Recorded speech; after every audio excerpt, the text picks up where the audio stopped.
Hey guys, welcome back. This video will be made with the purpose of explaining what the political spectrum is, so it won't be very long. But basically what you have to understand when talking about political parties is that most political parties fall on, actually every political party falls on this spectrum.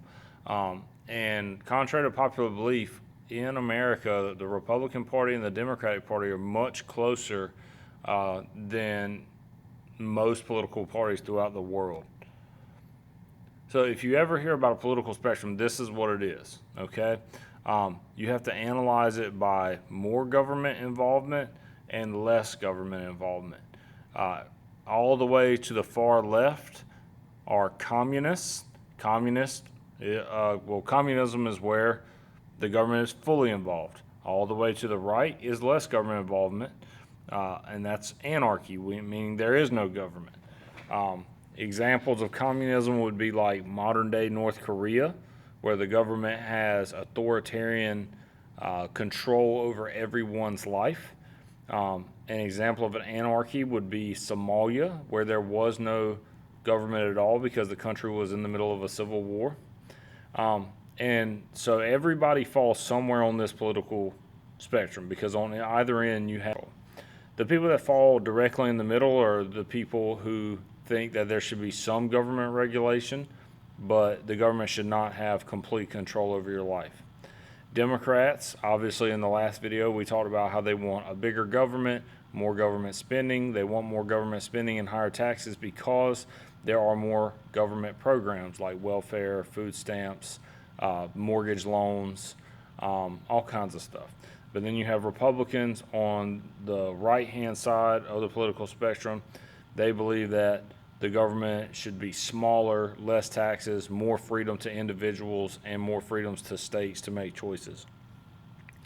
Farther to the left, you have people like Bernie Sanders who believe that socialism should take place, meaning everybody works their own job, but then you give your income to the government, and the government spends it as they see fit.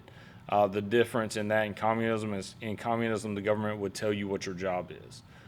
They would have complete control over your life. Now, Bernie Sanders is not that far into socialism. He's in favor of what they call democratic socialism.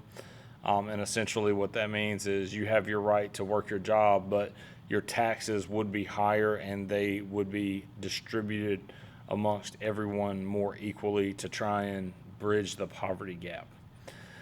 Farther to the right, you have libertarians. Libertarians essentially believe that taxes should be low. People have freedom to choose what they want. So essentially in libertarianism, you can kind of do what you want.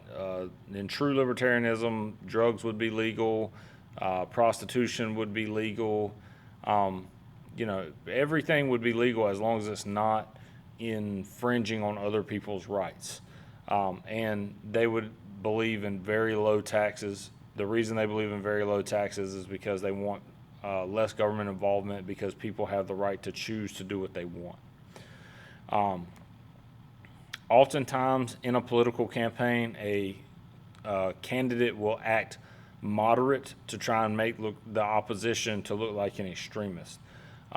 So essentially they're trying to get the middle voters to flip-flop. Most middle voters are willing to vote for someone outside of their political party. The trend now is to be a middle voter who is unaffiliated. There are plenty of people who have voted for Democrats and Republicans for president and all offices. They vote based on issues rather than political parties. Here is a political cartoon you'll need. The elephant, remember, represents the Republican. The donkey represents the Democrat. They're both accusing themselves of being more bipartisan than the other person. The reason they're accusing themselves of being bipartisan, meaning two-party is what bipartisan means, is so that they can force the other person to look like an extreme candidate, gaining them those votes in the middle. All right, guys, that's all for this video. I hope you learned a little something. Please let me know if you have any types of questions, and I'll get to you quickly.